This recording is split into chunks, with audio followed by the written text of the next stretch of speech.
Sud Radio Conseil de famille.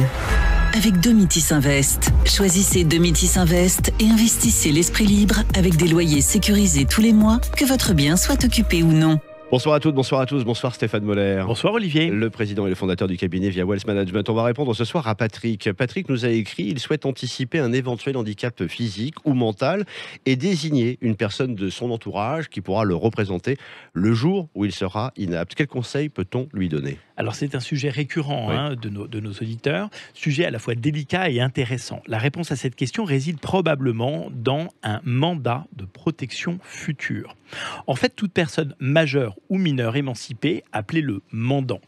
Et si elle ne fait pas l'objet d'une mesure de tutelle, elle pourra désigner à l'avance une ou plusieurs personnes appelées mandataires pour la représenter s'il devait lui arriver quelque chose. Par conséquent, le jour où Patrick sera inapte mentalement ou physiquement à gérer son patrimoine, c'est la personne qui l'aura désigné à l'avance qui s'occupera ensuite de la gestion de ses biens. Exactement, sachant que l'objet du mandat peut porter sur la personne du mandant ou sur tout ou partie de son patrimoine.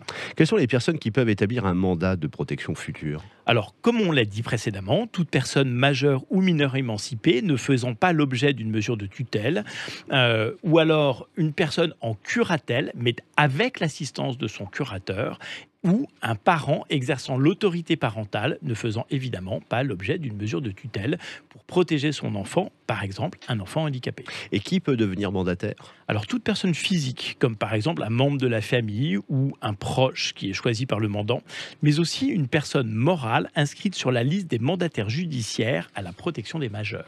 Et question formalité, c'est pas un peu contraignant quand même ? Alors justement non, il s'agit d'un contrat libre devant être daté et signé par les deux parties et qui limite l'étendue des pouvoirs accordés aux mandataires. Comme par exemple les questions relatives à son logement, ses loisirs ou ses actes médicaux, j'imagine ? Oui, c'est l'arme ultime pour protéger sa future dépendance physique ou mentale. En fait, c'est une protection sur mesure. Et ce, sans faire perdre ses droits ni sa capacité juridique, c'est important. Il est important de préciser que dans le cas du mandat de protection future mis en place par un parent pour son enfant mineur, le mandat doit être obligatoirement notifié par acte notarié.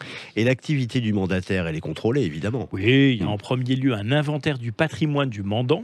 Et tous les ans, le mandataire doit rendre compte de sa mission. Ouais, on l'imagine bien, le mandataire engage sa responsabilité en cas de mauvaise exécution ou de faute dans l'exercice de son mandat.